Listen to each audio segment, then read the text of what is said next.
This story was sent to our channel by someone who asked to remain anonymous.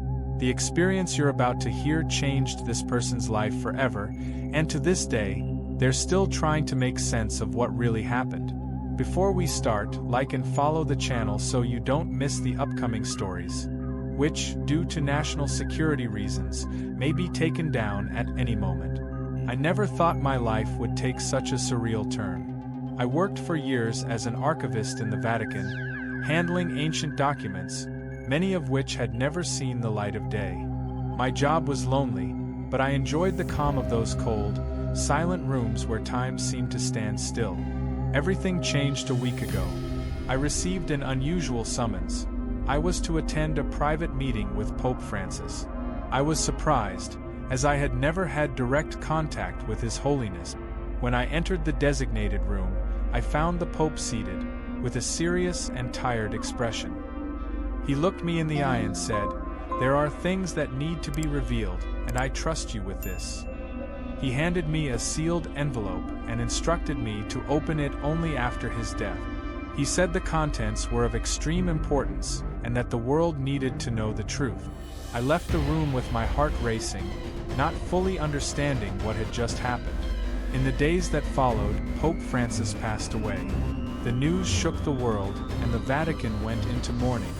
I remembered the envelope and, with trembling hands, decided to open it. Inside, I found documents describing secret meetings between the Vatican and extraterrestrial entities, detailed accounts of gatherings, agreements, and even shared technologies. I was in shock. Everything I thought I knew about the Church and the world seemed to collapse. The Pope's words echoed in my mind. The world needs to know the truth. But how could I share something so unbelievable? Who would believe me? I spent sleepless nights rereading those documents, trying to find some logical explanation, a flaw, any sign that it was all an elaborate hoax. But it wasn't. The records were dated back to the end of World War II, describing encounters with beings from distant star systems, as one of the reports put it. The entities were described as tall, slender, with translucent skin and eyes that seemed to reflect entire galaxies. According to the documents, the Vatican never acted alone. Secret meetings were held with representatives from other world powers, including high-ranking military officials. Pope Francis, however, seemed to be the only one willing to break the silence. One section clearly stated, "We are approaching a point where humanity must choose between staying blind or opening its eyes to the vastness that watches us." As I dug deeper into the reports, I started noticing a strange pattern. All recorded encounters took place during periods of major global instability, as if these beings had a direct interest in preserving our balance or our chaos. One night, while I was digitally copying the files, the room's lights flickered. My laptop froze, and a sharp ringing filled my ears. I ran to the window, and there, hovering over the Vatican gardens, was a glowing sphere.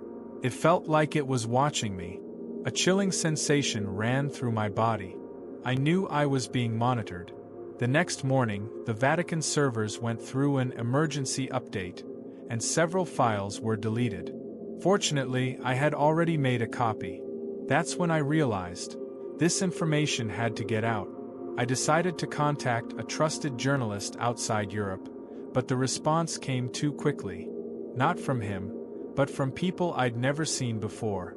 They approached me on the street, flashing a generic badge and asking vague questions about digital security and confidential files. I knew I had no choice left. I sent the content to this channel, hoping that at least here, this story would reach someone willing to listen, someone like you. Follow our channel so you don't miss the upcoming stories, which, due to national security concerns, may be taken down at any time.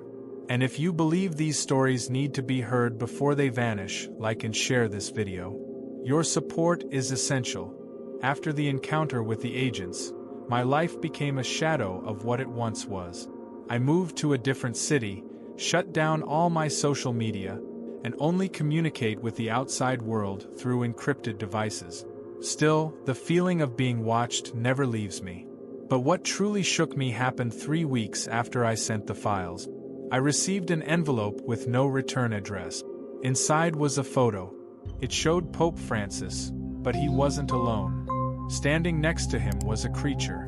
Tall, with long arms, huge black eyes, and an aura that seemed to bend the very light around it. They were in a room I recognized instantly. The crypt beneath St. Peter's Basilica. The image didn't look fake. The clarity, the reflections, even the texture of the entity's skin.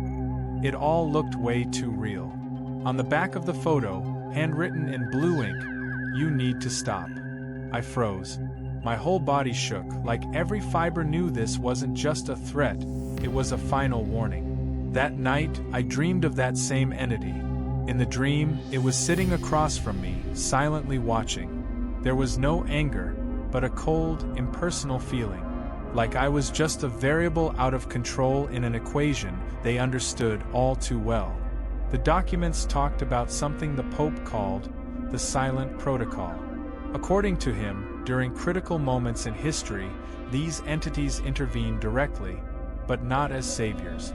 They simply adjust the course of our species, as if we were part of an experiment or a network of civilizations where one failing cell could jeopardize the whole.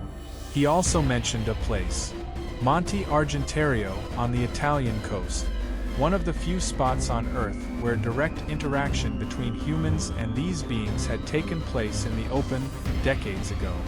Guided by that, I decided to go there, as if something was pulling me. The area was eerily quiet. The digital compasses on my phone spun in circles, the signal vanished. That's when the light appeared. It wasn't like any light I'd ever seen. It didn't illuminate, it absorbed the surroundings. It rose from the ground like a mist and quickly took on a humanoid shape, not solid, but distinct. It didn't walk, it floated. It didn't speak, but its presence crashed into my mind like a silent scream. The message was clear. What has been revealed cannot be undone, but it will be erased. I tried to run, but my body wouldn't respond.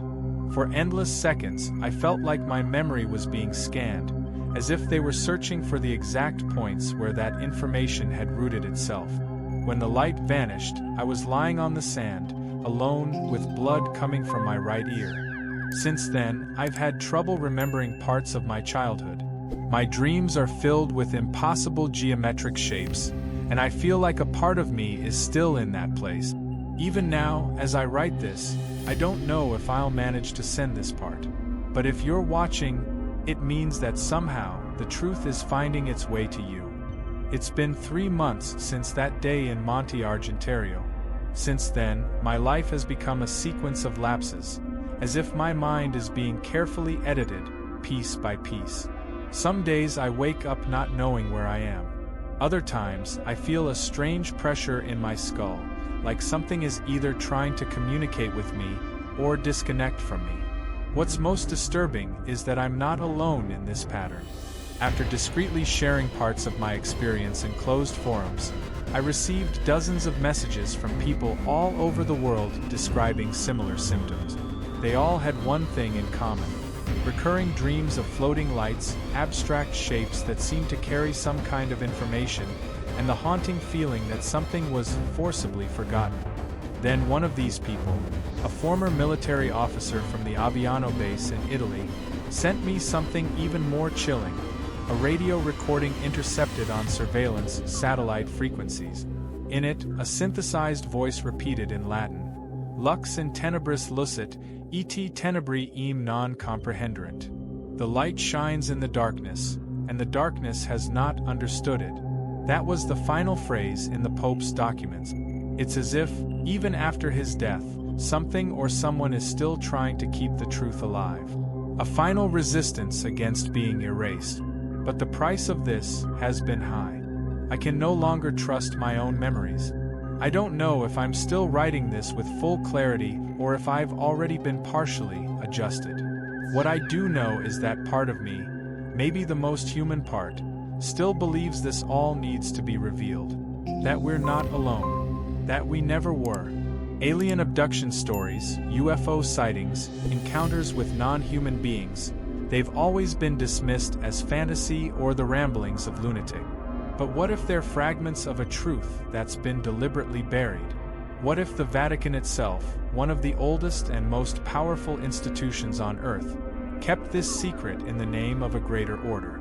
Even now, this person is still afraid to talk about what happened. Was it something from our world, or far beyond what we can imagine? What do you think? Leave your comment. Let's open this dialogue while we still can. And remember, like, share, and subscribe to the channel. If you believe these stories need to be heard before they vanish, your support is essential. The truth might be on the verge of being silenced, but as long as someone is still listening, it's still alive.